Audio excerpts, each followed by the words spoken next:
So I'm back with a smaller beard. What do you think of the smaller beard? I shave every day, so I can't even get even close to that. You can't even get close to that. So today is Saturday, September 8th. It's actually, it says 3. Almost midnight. It's almost midnight. It says almost 3 in the morning on my watch because I just flew in from Baltimore. We're not going to talk about the Maryland game right now, but we could talk about the Ravens in a bit. So we're back. You beat the number on every total today. You just absolutely slaughtered it. If you want to follow my man David, people talk about having access to sources. This man was featured in the April issue of Cigar Aficionado. I just had to put the cigar on the side because you're not allowed to smoke cigars in the sports book. Let's talk about the NFL, since people are going to be watching this video and they want to know why is it so hard to beat the NFL for the general public? I mean, you can see the board above us, the sports book line. People are standing in line. They're betting right now. It's exciting. I love this time of year. They're trying to not stand in line in the morning, but no, the same people will probably be in line in the morning. That's what's funny about it. Yeah, right. I bet on that. They forgot to bet this game. They forgot to bet that game. They just want to stand at the window. Right.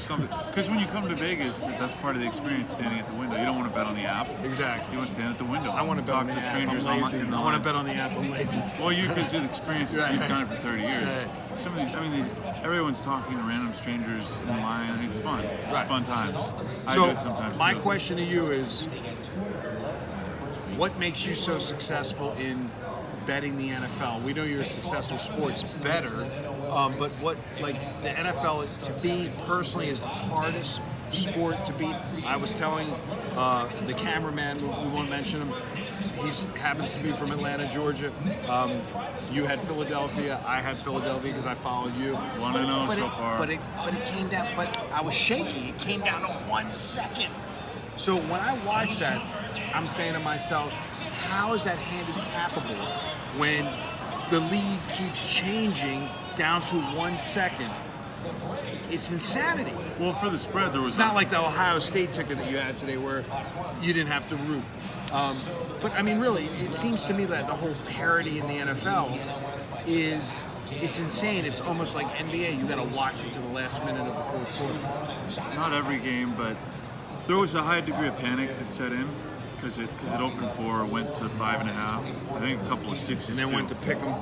So once it goes back down to pick 'em, generally you want to take that side or pass. So it was just a good spot. It could have went either way at the end, yeah. But if you were to play the game out a million times, probably the Eagles win, or I was going to say cover the pick 'em, win the game more than they lose.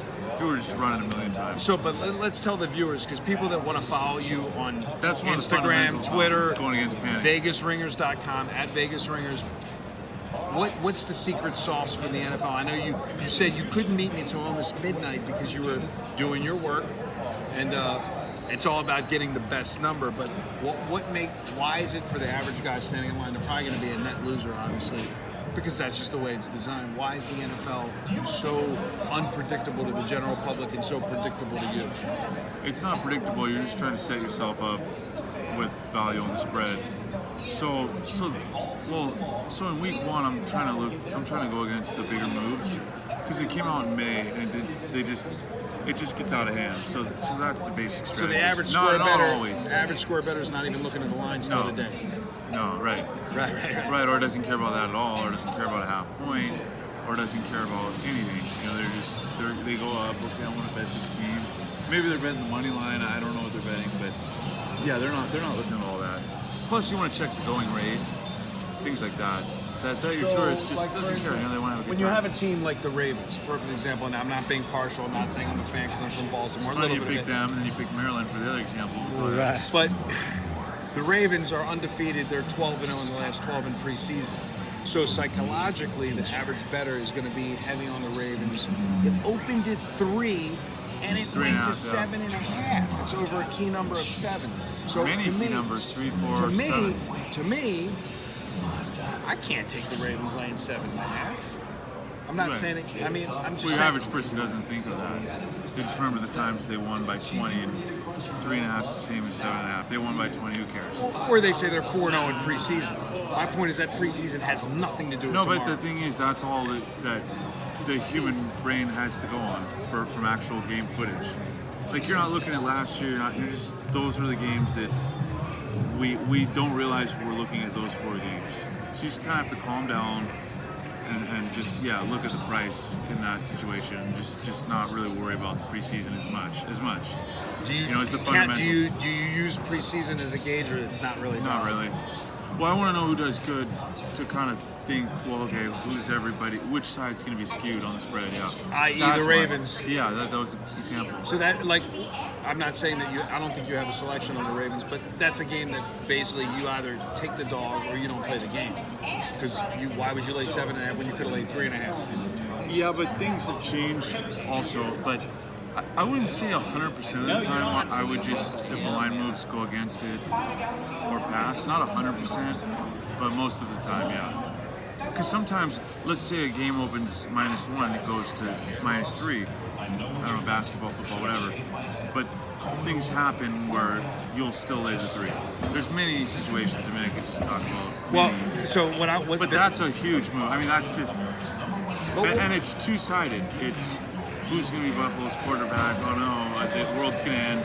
To Baltimore looks really, really good. So there's two things driving it up, both ways. Right. It's not just one team looks awful or is in panic mode. The other team is on fire and stuff. It's both. But what I want the viewers to understand is, why do you think there's only a handful of people that have the notoriety and are successful as you in this game? So what I'm saying is it because you're so... Is it your birthday? Not my birthday. No, sorry, go ahead. But is your success based upon a good opinion or just hard work and math? All of it, all of that. Yeah, of course I have to say all that. Because it's all into the... But you could have a good opinion, but if you're not applying math, it doesn't really matter, right? Well, you could have a good opinion, but somebody else with the same opinion beat you to the punch and the value's gone. Right. What about that? So then you just have the discipline to pass. And most people wouldn't pass. They would go, I don't want to bet, and that's that. Well, so one thing I want to touch on here is you invested $13,000 in... That was pretty good. That's exactly what I invested. Well, I know because I watch your footage at the Super Contest. You did 2 Super Contests, 2 right? golds, 2 regular. Okay, so my question is, a lot of people are asking me, why did he do 4? Is it because he's using different opposite sides of the same game, or different games altogether? That makes sense. Opposite sides. Excuse me. Sure. Been studying all day. Really have. No, it's because. But why not have one of each, and why do 4? Well, if you have enough money, in theory, each entry has value. But at some point, you hurt your other entries because you would have too many of the same picks. But with a field of like 2,800 entries, you don't really have to worry about that. But let's pretend there was, like, extreme example, 10 entries, and you had 5 of them, and you were pretty much going to put the same picks. You would really kill yourself there, you know. Right. So, but the question I have for you is, this year, I know you for a few years. This is the year you went all in. Basically, you invested $13,000.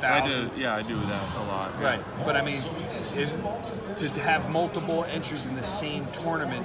Is it you're basically going to have like a set of A games for one entry, a set of B games for another entry? No, just kind of maybe a couple on all of them, then box out some other ones, or maybe the same 5 on all of them. I do that sometimes, or just have one the same and kind of box out 7 of them. You know, I just mix it up however. But you don't ever flip to the opposite side. No. So you hear that, guys? He doesn't. Maybe if I had one in first, one in second, you know, there'd be an extreme But example also, for your that. straight bets that you make are based upon beating the move and line value. But you're betting you have to. The entries have to be in for the Super Contest on Thursday or Wednesday. Saturday morning. Saturday so I go morning. Friday night. Okay, so Most professional bettors go Friday night because you figure nothing will change by Saturday morning, and you want to bet college football Saturday morning. That's why I went last night, and it was all these professional. And then it was a random person that came up to me. So I saw your videos. Like, yeah, all right. Oh, really? You really have? Yeah. And then she left a comment on the thing. Yeah, a random lady. That's pretty cool. That's funny. But when you're doing that, are you worried about like getting the worst of the number because you're betting it 2 days ahead of time before Sunday? For the contest? Yeah, right. We're only talking about the contest. I have a good feel by the time I turn it in on which way it's going to go. And usually I am sitting good. Like I'm sitting good on all 5 of them to the going right now. You know, same or better. Got it. But obviously sometimes it's going to go against you. You know, then you just put more cash on it. So you can still do something with it. Yeah, you just put more money on it. On the straight bet the day Yeah, of on the game. straight bet. Yeah, exactly. So your NFL betting, are you usually waiting till right before game time, like a square?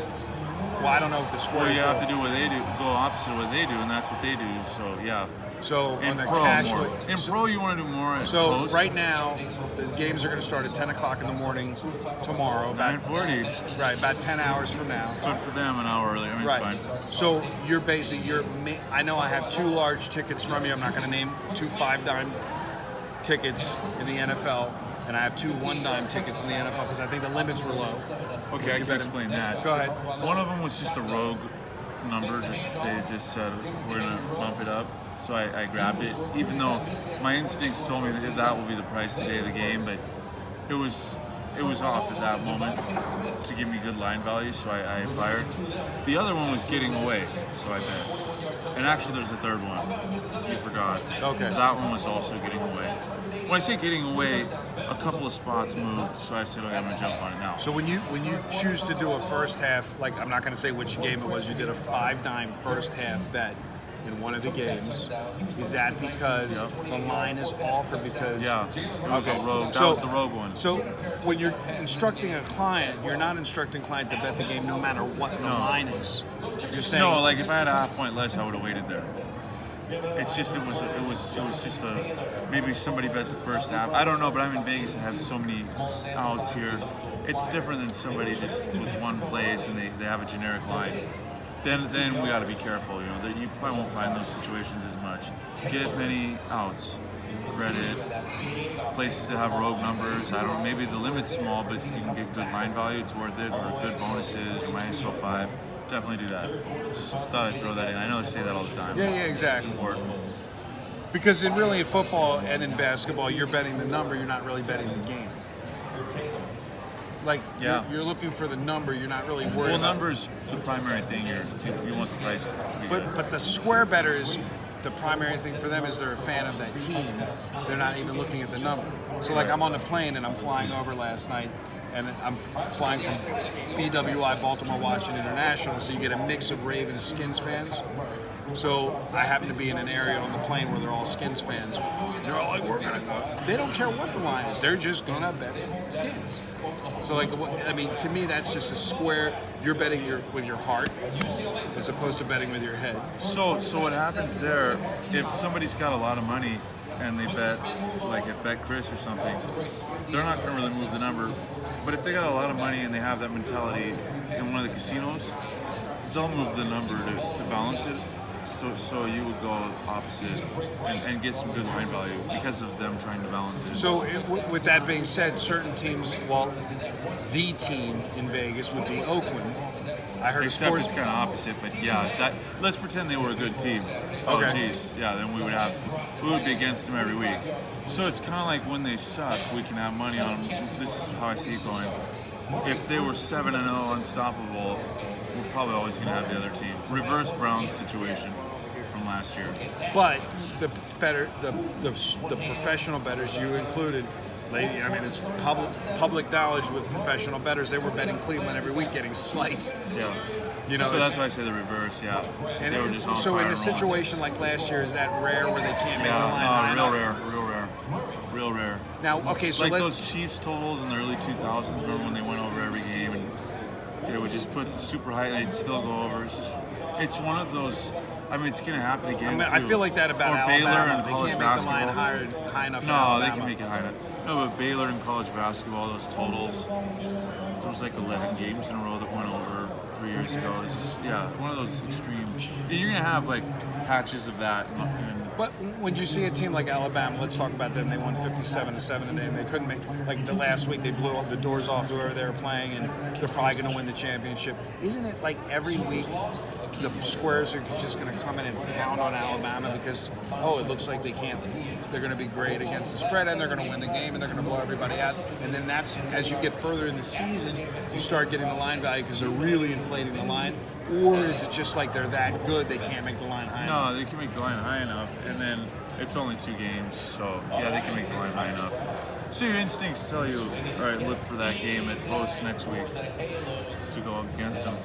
And you know, I don't know what it is, but whatever it opens at, you obviously hope it gets better. If it gets worse, maybe this is a spot where you want to pass. Somebody else has got a good read on the situation. Just All right, so pass. now Enough we're going to games. talk about, I know we're all over the place, it's late, I don't want to keep you too long. No, you can keep me. I'm No, fine. no. So let's talk about getting the best of the number. You played Bowling Green, and we talk about the winners and the losers. You had Ohio State, obviously, easy winner. One of your losses today was Bowling Green.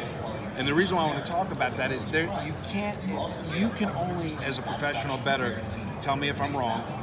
You're right, and I don't even need Get to hear the it. best. No, get the best of the number. You had plus You're always 16. right. The line closed at 13. So you were talking about off-air arbitrage. So at some point, Well, we advise clients to go the other way. The ones that So were you had- signed up for system. you had Michigan, and then the line flipped, and you went the other way on Notre Dame because you had a 4 or 5 point middle last week. The line, I think you had Michigan like plus 2.5, and then closed minus 2.5. -3, -20. I mean, yeah. There's nothing you can do. So, but what you can do is take the other side. yeah, no. I do Either that. look for a middle or mitigate loss and buy a percentage of it back. So when Chop you it down the middle too. That's always an option. But well, if you're in the system define plays- chop it down the middle. No, like you have. If you have $100 on Michigan if you have minus $100 2.5, and now Michigan's plus 2.5, No. If you have $100 on +2, now it goes to minus 2. -2. You could take the money line and get plus 120. So now you can just put. I'm not the math. You can put $80 on plus 120. So that'll get you. No, I said that one wrong. You can put $90 to win 108. And if that side wins, so if that side wins, you get 108. Then you need to go a little bit more. 90, 95, we'll say. It would be a small, but let's say you go 95, and then you're getting 19 plus 95, 114. But then you lose 110, so you get $4. But if the 95 loses, you get the 100 over there. So you make $4 or $5. But if the plus 120 wins by 1, you win both bets. Right. If they win by 2, you get the win push.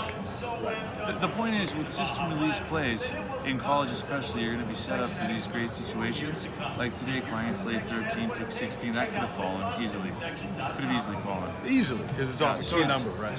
Right, 14. So we'll put you in the driver's seat. And you're going to have those aberrations where Maryland's going to score 28 in the fourth quarter, and you blow Yeah. your bet sometimes, and that's just life. We just have to look at it. Yeah, you just have to just keep a level So- head and move on to the next play. So what I wanted to say is, Don't throw I know things you had and some. yell.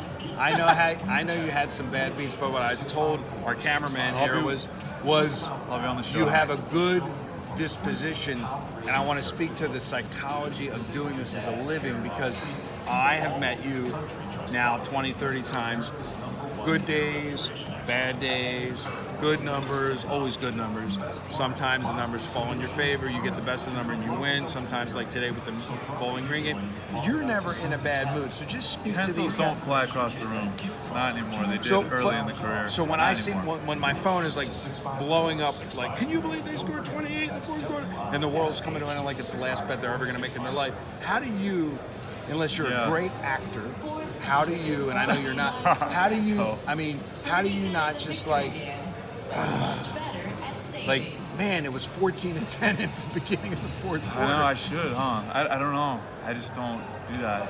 I know, but I should. I get it because you're. Well, because when it's 14-10, I'm not counting the money. That's why. Okay, Those so people most are of it, counting they're the money. counting That's the money. why. Right. And so they went from a double up to losing their unit.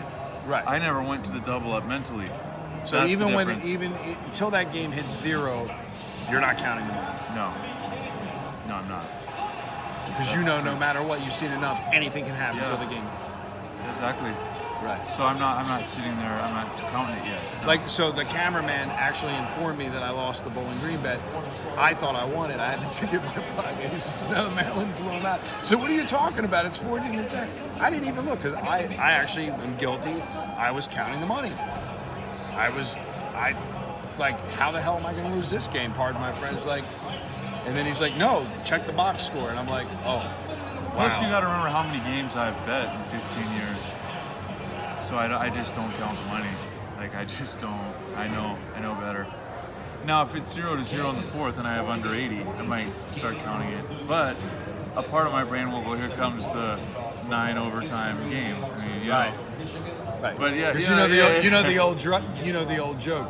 When you're betting the dog in the under, you start 2-0. When you're betting the favorite in the over, you start 0-2. There you go. I mean, the minute the clock starts, you're 0-2 until they can prove themselves otherwise. I had Clemson in the second half today, which was one of my losers, and they were up 14 or whatever, 14-6 or 14-7. They were only laying, so I was looking for under 7. They came at 6.5. I probably suckered myself into that. I took Clemson. That wasn't one of your plays. I'm number 2 team ranked in the country. Oh, that guy at least win by a touchdown, and they win by 2 points. And I'm watching the game with the cameraman. I'm like, oh, all of a sudden Texas A&M can't do any wrong, running up and down the field like it's nobody's business. And I was, I figured once they went up by 7 in the second half, they were up by 4 with the second half. Again, John, it goes you're betting plays that aren't system releases? Hey, I'm a little, I can. So he's doing the tourist thing. It's Doing a fine. tour, Have fun, though. little tourist thing. But the point is that, like you said, it's not over till the clock hits 0, and that goes back to the Atlanta-Philly game, which is, I don't know if you watched the game, the drama of it coming down to 1 second and throwing it to the left of the end zone. And look, he could have. I mean, when you're watching that, are you really unemotional, or are you really like, damn? I mean, I'm just curious. I'm talking about the hopefully psychology. they score here. I'm thinking, hopefully they score here. And if they don't, it's like, all right, okay. But if they score, it's like, good. No, man, I'm not. To be honest with you, I'm just not. I'm not. So, okay, I know I'm not sitting there. Oh I know my you're God. set up in your office. I know you got 3, 4, 5 TVs. So when you're watching that, is that more of the purpose for in-game live wagering or second half wagers, or is it to get your heart pumping like the squares that are standing My there? heart just doesn't pump like that, even if it's first and goal and the 1 with 1 second left. Really? Good Man, I would be dead. Think about how the bad shape I'd be in. I wouldn't be working out at all. So, no, I just don't do that. So really, one of the key components, we have a couple clients of yours that are just so emotional. What was the game, cameraman, that he texted you that he loved UCLA. you? What is it? UCLA, Oklahoma. So, I guess he thought he was going to lose that game. Yeah, like first quarter, he just was like, I'm done. The guy's like talking about the game in the first quarter. And then what was the text he sent you at the end of the first quarter? End of the game? He said, Dave's a genius Yeah, or something. exactly right. So, like, to espouse that, you're not, if he's watching this video, he watches all your videos. Tell this guy who said you were, I'm grateful. tell this guy, like, are you a genius? No. Because UCLA won? No. Not So, at all. what would you say to somebody that says, oh, he's a genius, UCLA won? They could have lost and it could have went under. It went over too, and it was a dog and overplay. Right. So that's it. Yeah, I mean, I'm not a genius, and it could have went completely Well, different. you say you're not a genius, but you're not giving yourself enough credit that you are written up in major publications. You are well known. Keep going. And I'll so let you do it. why, how is it that you arrive at this position? So if you're not a genius, what is it that's, I'm just curious, I'm looking here, there's people in line, it's midnight now. What separates them from you? They're doing this as a hobby, they have day jobs. Your day job is this. Yeah. So you can be a little narcissistic. What separates you from the people we're looking at over here? 15 years of experience doing things right, though. Not doing that. Doing things right. Just the price, the bankroll management, not getting too emotional, not tilting off money. The basic fundamentals, too. A lot of people forget about that, when they're all emotional. And, plus somebody walked me through how to, the foundation of what to do when I first started. That was key. So that's why I try to give some advice to everybody. That way they at least come into it doing some of the things right, So what would you say to most of the people that their responses to our office are all short-term responses? This day, this game, this. Your attitude is completely just go to the craps table and get it over with. Well, might as well, right? If that's the way that they are, I want to bet one game and that's it.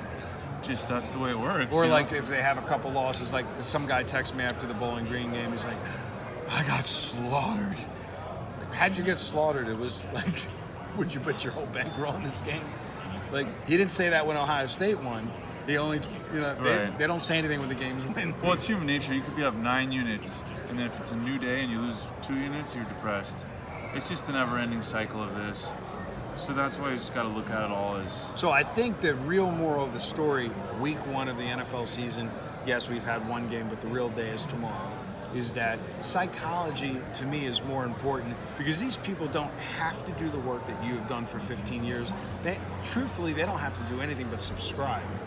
They subscribe. Time release system plays, or out $9 a day, you don't get time release, but you'll get some plays, some good plays. But the point is, they don't really have to do the work that you're doing, which is why you said I can't meet you till midnight. Be basically. doctors, lawyers, Right. McDonald's workers. So everyone comes from. But in the end of the day, I see the loop. The failed loop is that their emotions keep them from making money because they can't stick with the system because they get depressed when they lose and then they start firing off on games.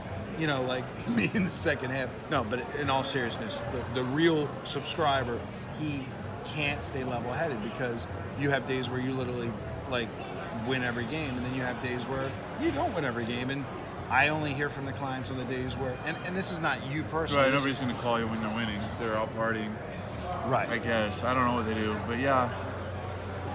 Just. I mean, your wife. Your wife is just, your partner in crime. I saw. I think it comes I with saw time. your wife's Instagram. She was showing all the TVs and she had all the screens up and the lines up. And speak to that. Your wife, for instance, she's in this with she you. She gets real emotional. Yeah. So I was going to ask you, does she get emotional? Well, because she's betting her own money that has. So she gets emotional. She's like, did we win? Just like those clients. So really, so she's really, even though she's married to you. If it's her money, she doesn't care. If it's her own personal money that because she gets some side money for what her creams and everything, and she keeps it. She bets it sometimes, so she gets emotional. But if she knows you have a $5 ticket on a game, she doesn't care if it's just our money together. If it's her money that is in her wallet and stuff, she gets emotional. Really? The $5,000 ticket, our money together, she doesn't care. $100 of her money for her creams. Did I win? Yeah, just like the clients, the same. And I just hard habits relax. are hard to break, right? Yeah, but she's up on the year. Oh, of course, definitely. But like 4 units.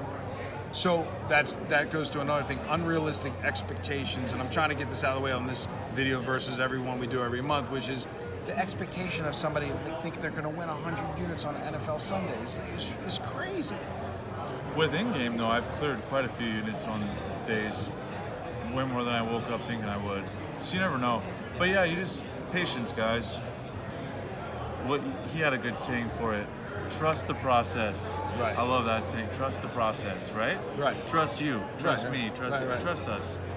We're going to get you to where you need to be. Stop being emotional. Stop sitting on the edge of your seat. Stop throwing things. That's the funny one. Or yelling.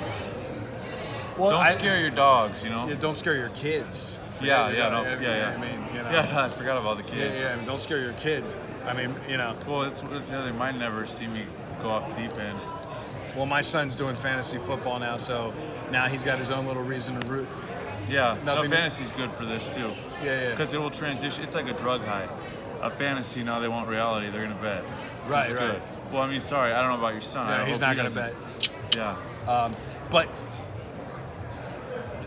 you don't find your anxiety goes up when the game starts? I mean, it's just cool as could be. No, I mean, I'm excited. Like at 10 o'clock tomorrow, I'll be pretty excited. But you'll also be looking for opportunities on second half. Yeah, but if I lose, I lose. I'm just excited to watch it. Got it. And I'll look for those opportunities, yeah. So the question is, do you really want to be successful? Do you really want to come in from the outside to the inside? Do you really want to win long term? You're not talking about winning this week, because that's the thing that a lot of these subscribers, I subscribe. We had a guy, I'm not going to name him, he knows who he is, he lives in Chicago. He subscribed to your service, and I think you had like one bad day, and that guy literally, you had thought the world, like, because he wasn't practicing bankroll money management. He, whatever he had, he was probably risking 97% of his bankroll on a set of games for no reason. Nobody told him to do that. So it goes back to, if you're going to have the bad money management, if you're not going to... So I know when you're betting 5 dimes on these tickets you're sending and we're posting on Instagram, I mean, this is not a large percentage of your bankroll. No. There's a larger bankroll, Yeah. and you would so. In percentage terms, you don't have to give a core number. Would you say your wagers go from like 0.5% to 2%? I mean, just speak to that to give some kind of fiscal reality to the players. When because what happens when they see a 5 dime ticket? Let me tell you what happens. They see a 5 dime ticket, and the guy's got 10 dimes in his offshore account. He literally will bet 5 dimes and not understanding that. No. Yeah, no, that's not good.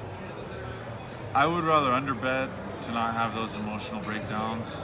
Because that's probably why they have them. It's a big percentage of their money. Yeah, I mean, you got 10 can't dimes imagine. in your account. You're betting 5 Yeah. on that. I mean, I'd probably even have, you know what I mean? Yeah, that'd be nuts. So what would you say is a good percentage for the novice to be wagering per game to stay within some type of normality and be able Well, to it handle depends the... what kind of income you have. And Well, now let's just say the guy sets how aside a emotionally 10 dime stable you are. bankroll. Let's say he says, I'm starting the football season with $10,000.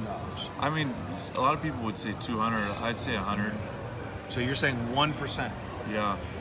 So understand if he's betting 5,000 on a game as an example, that could be 0.5% or 1% of a We have large- millions though in our real estate, Right. but if I didn't have that, I'd probably still, I don't know, probably still bet But that. the reality is you could bet a lot more if you wanted to as well per game. Yeah, but I just don't.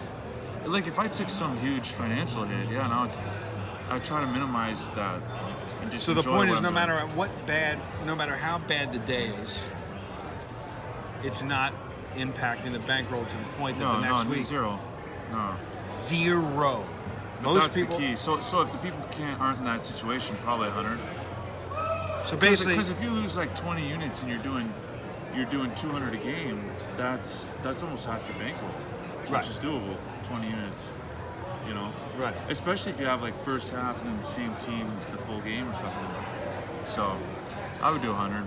so basically 1% of that bankroll. That's if you're involved too. Yeah, in the second half, then maybe do less, or in game maybe do less. So it could be 0.5%, and then leave the other 0.5% for the second half or in game or whatever. Well, don't leave it and you have to bet it, but it's there if you need to. Yeah. Right, exactly.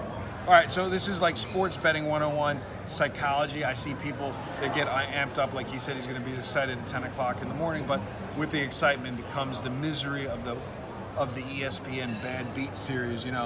It's like, what was that game today, cameraman? What was it, Florida Atlantic? It was some Bad Beat backdoor cover with like no time on the clock. Was it Florida Atlantic or Florida International? It was it was like a 33-point underdog. They came back and scored for no reason at the end of the game, and I don't know. There were so many games. I didn't see it. I didn't see that game. but I was at a cigar bar because you know I smoke cigars. Literally, this guy, like shot out of his chart.